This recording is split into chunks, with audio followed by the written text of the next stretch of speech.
Hey everybody, welcome back to another episode of RentPrep for Landlords. This is episode number 286. I think I'm wrong on that one. It is 287. You know what? I'm not even going to re-edit it because it's a holiday.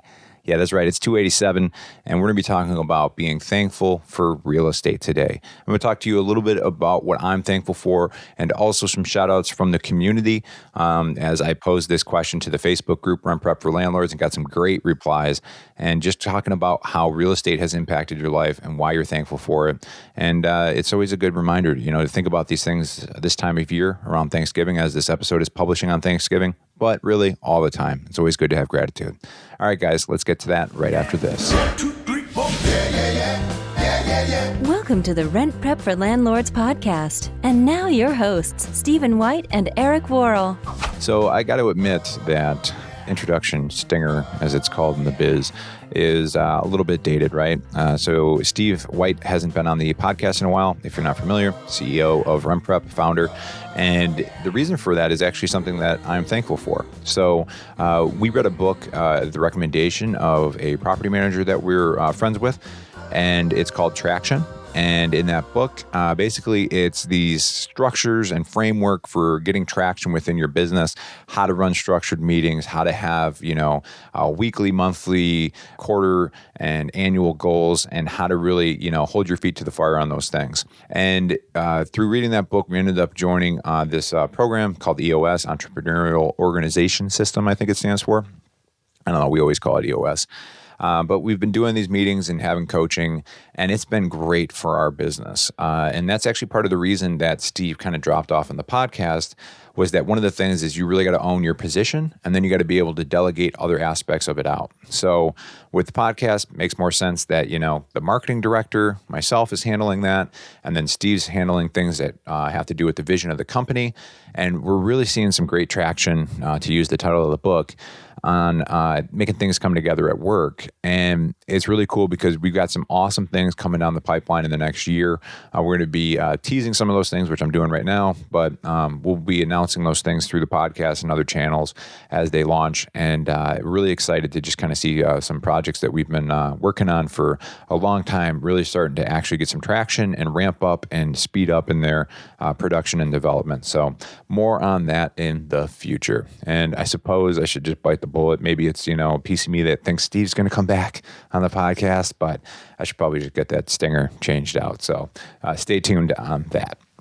So the first thing that I want to talk about too, personally, on what I'm thankful for when it comes to real estate, is my experience of real estate and also what they call the Marshmallow study. Forgive me if I brought this up on the channel before, or I should say the podcast, but the Marshmallow study, what that is a scientific study that was done, I think in the 70s, by some white coats, maybe from Cornell. I'm not big on details. You know that by now. But what they did is they sat down all these young kids and they put them in front of some marshmallows and they said, hey, you can have one marshmallow now, or if you're willing to wait 15 minutes, you can have 2 marshmallows. So since then, they've recorded these types of experiments and the reactions are hysterical. I mean, you see these kids losing their minds trying to wait 15 minutes to eat that second marshmallow. So what the study's doing is it's really trying to get a sense of willpower and restraint that these kids have, because some of the kids can't handle it. They eat that marshmallow immediately and only get 1. Some of them can wait the 15 minutes and get 2, even if it was really hard to do. And what they've found is years later, they kind of followed up with these kids from the original experiment, 20 years, 30 years later. They had higher SAT scores, lower BMI, and just a higher sense of general achievement within school. So it's really interesting to see that because they've found that willpower is such a strong indicator of future success in various ways. So the reason I bring that up is the real estate investor, I think, would really crush the Marshmallow study. I think that because if you think about being a buy and hold real estate investor, what you're really doing is delaying gratification and showing a lot of willpower to do what you're doing. There's a lot of risk involved. There's a lot of taking funds and money that you have right now, putting it into a down payment to say, you know what, I'm going to turn this into an investment for my future. And you're delaying that gratification. You're not eating the marshmallow today, so you can have 2 and maybe it's a year, 10 years, 30 years, kind of depends, I guess, on what your plan is with it. But it's just really interesting. And I find it commendable to the people who are involved in the space. I have, very on a small basis been involved with it. As you know, I owned a house hacked out of a 2-unit property that I owned for 11 years. But I have the utmost respect for people who are involved in this space and are real estate investors or property managers or anybody who's involved, because it is a difficult space, right? You are thinking about your future. You're not thinking about today. You're thinking about how can I grow tomorrow to a better tomorrow for myself and maybe your family or whoever is involved in your life. And thinking about the last year of my life, I realized that I've been delaying gratification for 11 years, and I finally ate the marshmallow, so to speak. And for me, what that was selling our property. I bought it, I don't remember the year, it was probably 2009. Yeah, it's probably about 2009, 2008. I had it for 11 years. It kind of just depends, I guess, when it was bought, when it sold. And ended up taking a $114,000 property, selling it for $270,000. And the appreciation on this thing was tremendous. And of course, I was following it all along, right? I see it on Zillow, whether or not, how accurate those estimates are. It was actually pretty close for mine on this final sale price. It was a little bit low, but I thought it was pretty accurate. And I'm seeing that appreciation, but I'm not really experiencing it, right? It's not changing my life in any way. I wasn't using that, appreciation that had happened to secure another loan or anything like that. I wasn't taking in a home equity line of credit or anything like that. So I never actually tangibly felt or experienced the appreciation. But when I sold the property, I certainly did. Now, of course, I'm going to get a good tax bill from it. And a lot of people would have said, no, you should have held that thing forever. Well, everybody's real estate experience is different. Your vision, your goals, what you want out of it is always different.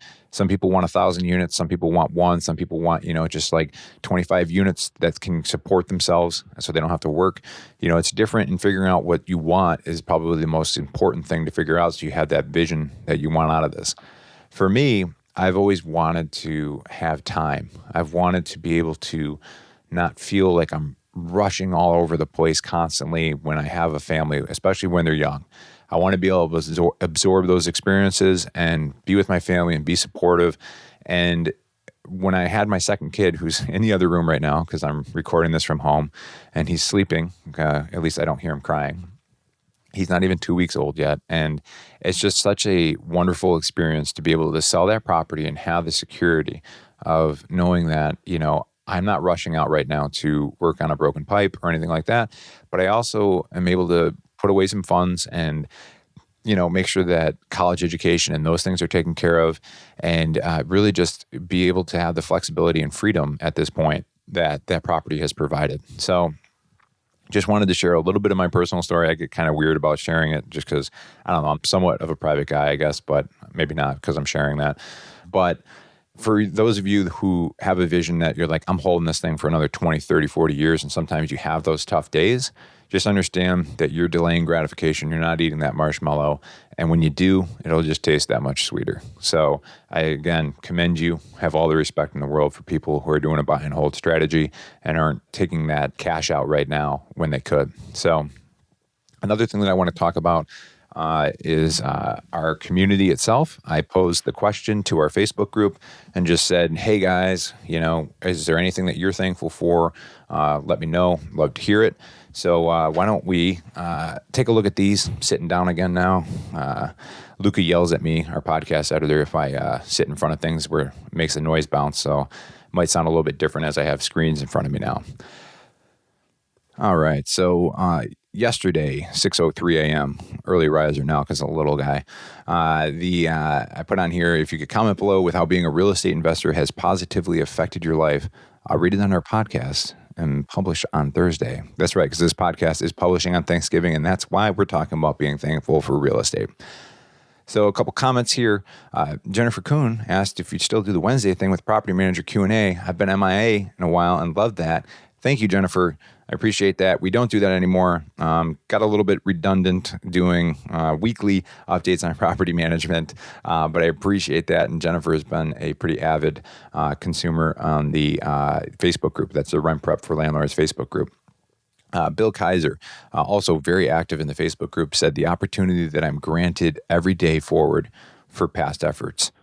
I think he took took me about 10 minutes to say with the marshmallow study analogy and just putting the button on it in about 2 seconds. So I'm thankful for that, Bill. That's great. That's well said. Very succinct. Fred Vint. I'm thankful I have the opportunity to be a landlord. I feel like there's probably not that many people that agree with you, Fred. Most of them are thankful for the cash flow, but not many of them get to say the opportunity to be a landlord. But I love the perspective. I love that he's looks at it like an opportunity, right? It's an opportunity that not everybody is afforded to be able to do that with their life.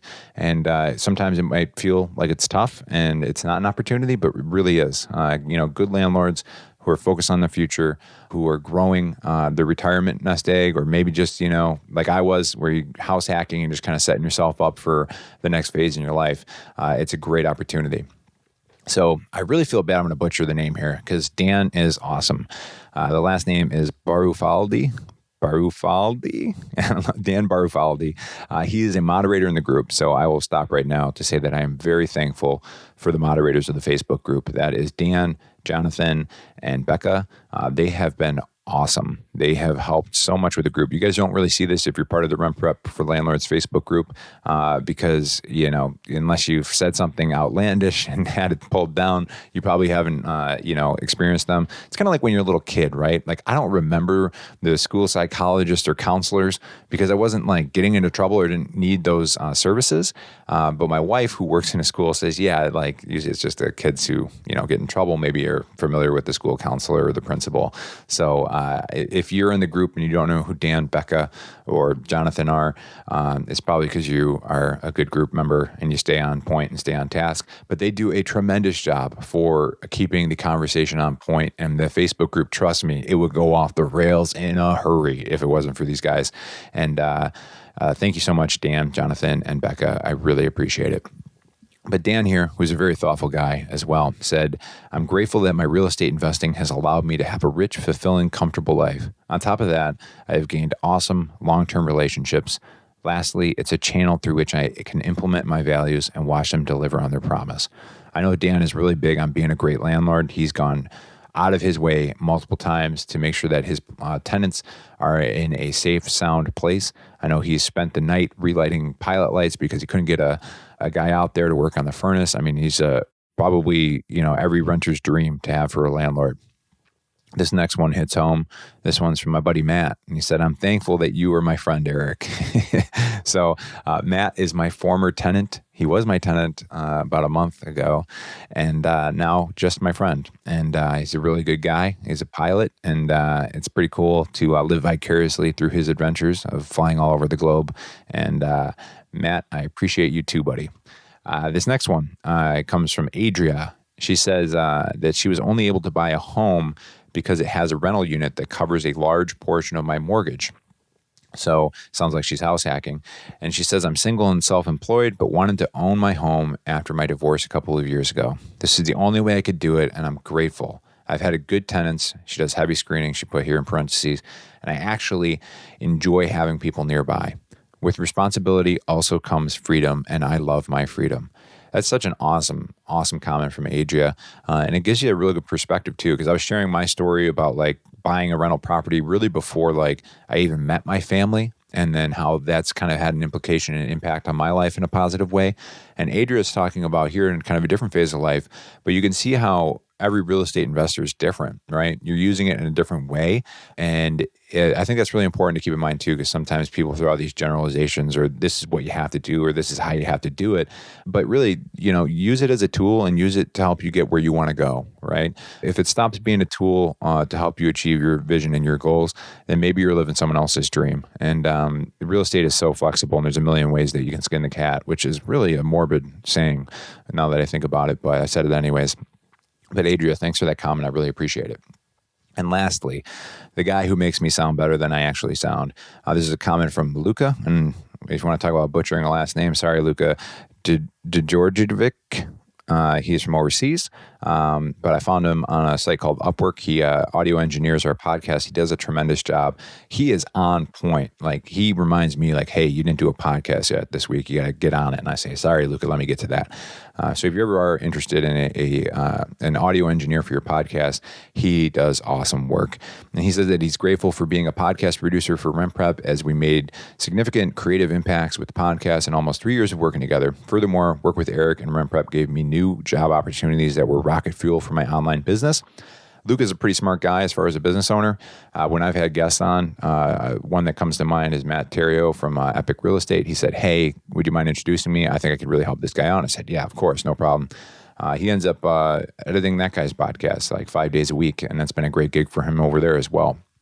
So it's cool when you have these symbiotic relationships where you both are getting value out of it, and it's working out great. And Luke actually came into town and was on one of the podcasts, and I kind of checked out Niagara Falls and got to spend a little bit of a day together. So that was pretty cool too. So guys, I'm going to wrap up this podcast because it's getting close to turkey time. I'm actually going to be going out and spending time with the family that's in town today, and showing them off the new little guy, and just it's a pretty cool time in life right now, and I'm just going to try to absorb it and take time to tell people that I love that I'm thankful for them as well, because you know what, it's sad sometimes you need that reminder because it's such a huge piece of your life. But yeah, I hope you guys are having a great time. Maybe you're hearing this, a month later, because that's how podcasts work. So it'll just be a good reminder to be thankful for something.